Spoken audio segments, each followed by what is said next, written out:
Hey everyone, welcome to Shifty's Club today. I'm going to talk about exactly what everyone's been aggravating me about these last few days. If you don't remember the last video I made, not the case opening, but the one about the Noble Victory set. As you might know, or might have not known, I did mention a deck that I generally wouldn't mention, and it was a Kyurem Mega Bandit Blissey for Alligator. I have since put Kyurem into the deck since I knew the deck was coming out. I knew Kyurem was coming out, so I was gonna swap, but I had used Kyurem for the time being, just for the outrage and possible spread. Now, people have been asking me left and right how this deck works or what it does. Well, you set up with Kyurem. Well, now Kyurem, you set up with it first, and then you go from there, and you'll choose your opponent. Are they setting up fast? Get your Mega out. Are they setting up slow? Get Bandit out. But you need to get for Alligator out if one of the following's happening: Reshi Boar or Reshi Flosion. Yeah, no, crazy decks. But either one of those two options that they decide to force out would be something that you might want to think about in an instant. So I thought I'd point that out just to talk about that deck. What I do is, and I'm definitely not really planning on posting a deck list since well, you should be able to tell just from how I said the deck, how it's run, but I'll go ahead and give you a simple structure. First, obvious, for Kyurem, you have a 3/3 Mega and a 3/3 Bandit. You have a 1/1 Blissey Prom and a 2/1/2 for Alligator. Now, this sounds weird and sounds destructful at the same time. Now, why Bandit? Well, for the obvious reason that we have a new Victini. We've got one of the coolest ways of beating our opponent ever, and it's called the flip. If tails, Victini flip again, and if we get a heads either time, we take a energy test to one of our opponent's Pokemon and put it in the lost zone. So what does that tell you right there? You're going to be getting rid of their energy, so it's impossible for them to attack. Of course, unless they have a Mega, then you'd start firing off your Megas left and right. Or you can do the obvious, and, well, I don't think I said it yet, but I do have Boflant in the deck for obvious reasons. Basculin's just attack. And obviously, there are some things that you can and can't do with this deck, but I thought I should go ahead and tell you that I'm not really going to give you a deck list, just the overall Pokemon structure of the deck. But that's just beforehand. I wanted to get that over with just to tell you I really don't feel like giving a deck list out for that. But I will talk about some more really interesting things that I found out.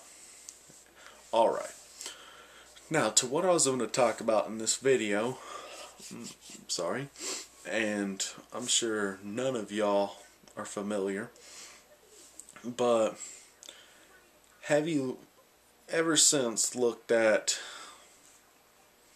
any of the Japanese cards before we get the set and think, wow, that's what I'm going to use, I'm going to prepare for it? You ever thought of doing something like that? Well, that's what I do. I prepare for it. And I'm already got the Dragon Rush set preparing for it. I've got proxies, just to go over the different cards that are in it and, test with it. I'm already done Psycho Wizard Hail Drive over and over and over.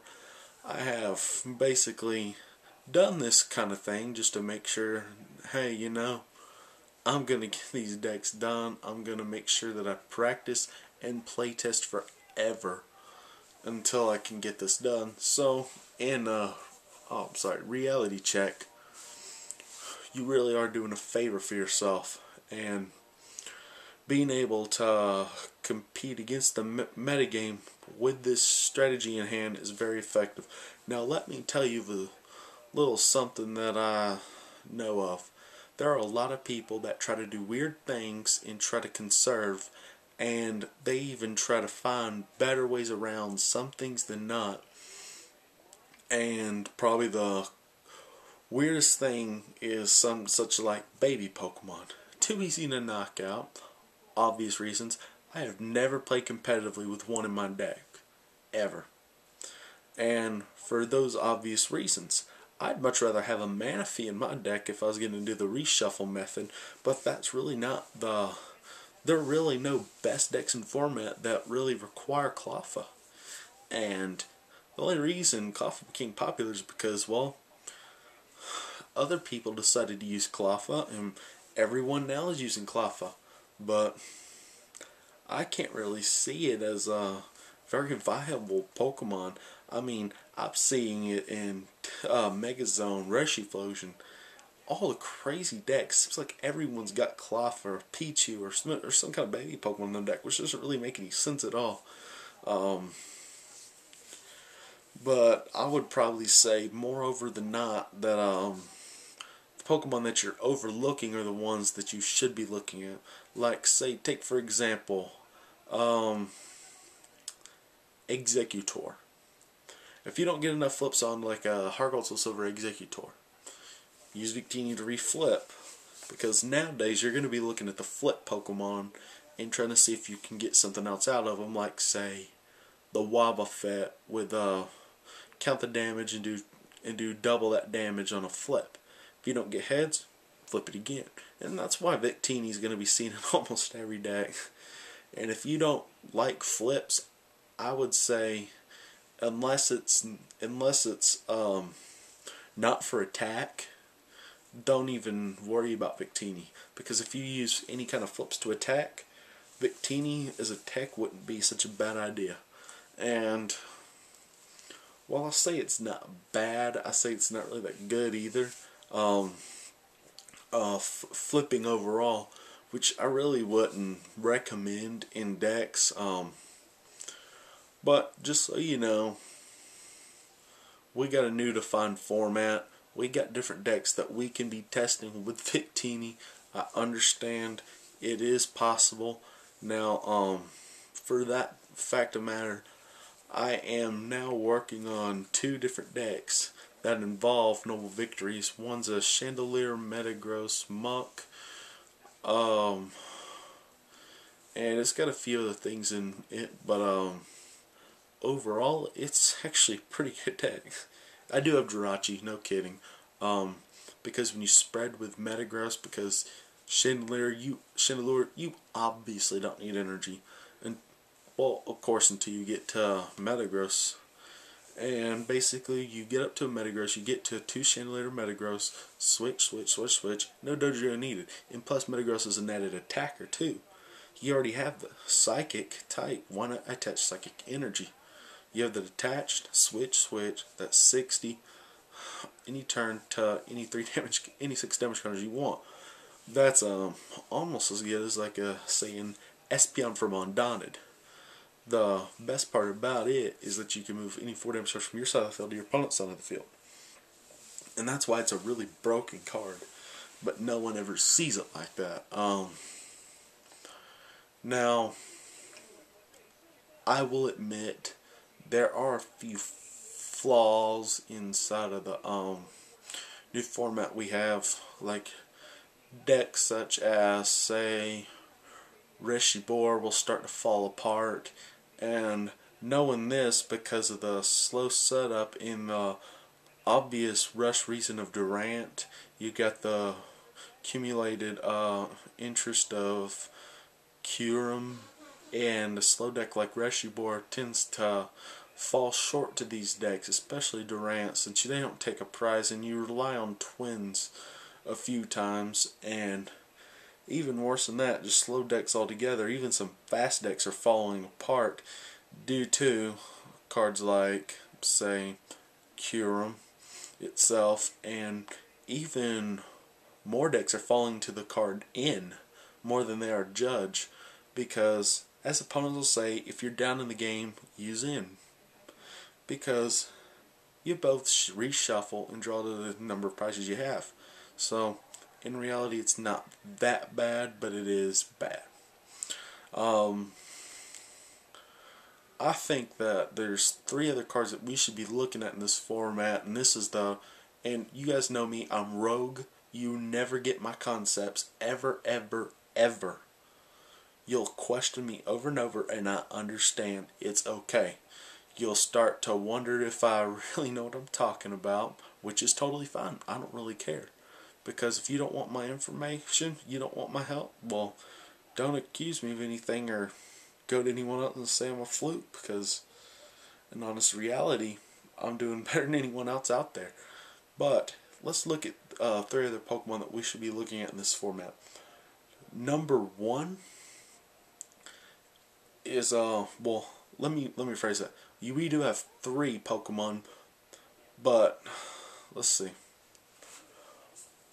I'll just keep it like that. Okay, there are 3 Pokemon we need to be looking at. The first one is definitely gotta be Vanillix. Vanillix can switch and lock you just like that.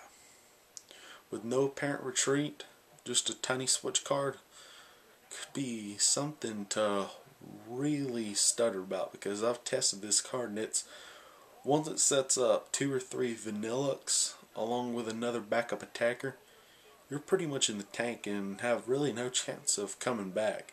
And that's why a fast Vanillix deck tends to do too well. And I guess that's why most Vanillix decks run 2 or 3, maybe even 4 Delibird and some Mantine. But other than that, not really. The second one, by far, and I'm not really kidding about this, is, well, the other Metagross. You guys have all heard of the Unleashed Metagross, the psychic one that's so good. Well, what about the metal one? I mean, 50 times the clone flips off a 4, plus the metal, special metal, Skarmory. And then when Skynor Bridge comes out, the deck will be broken. I mean, even if, with a free retreat, you could still have the 1 Unleashed Metagross and 3 Undaunted Metagross, and still,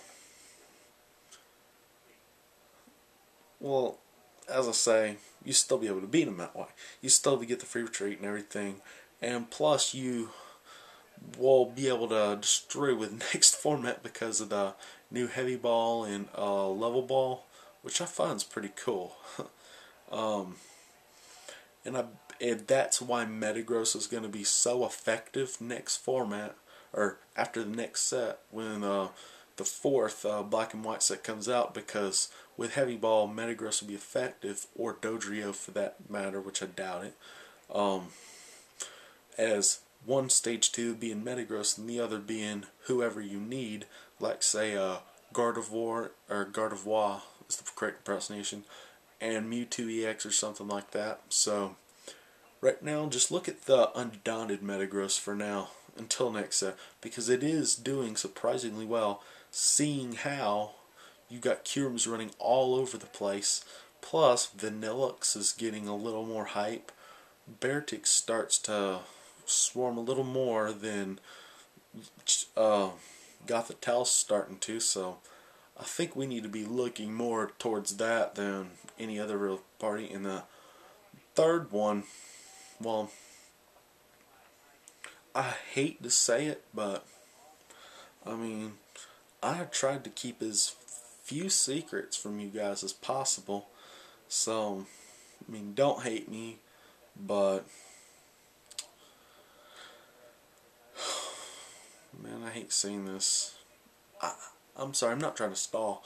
I just hate saying it because, you know, it's one of those types of decks. Oh, I already mentioned it already.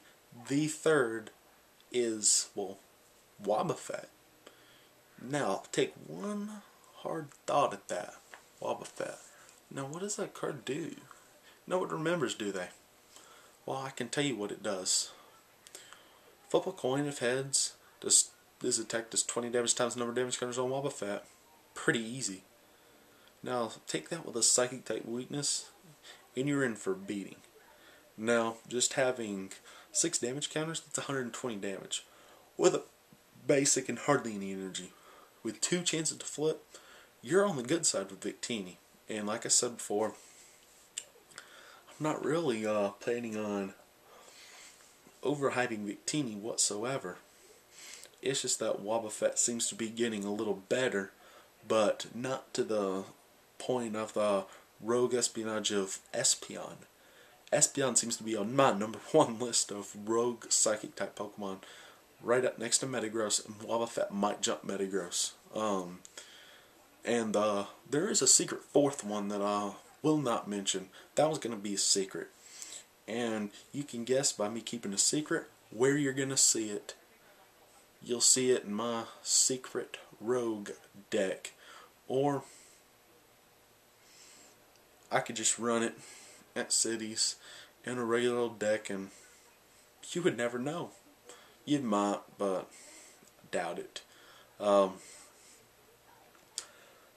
That's basically all I've got for you guys. I don't want to take so much time to stall, but I figured I might, share some good rogue concepts with you, some decks, ideas, and next video, well, for the trading card game, don't really know what it'll be, but we'll find out soon enough next time. Shoot these.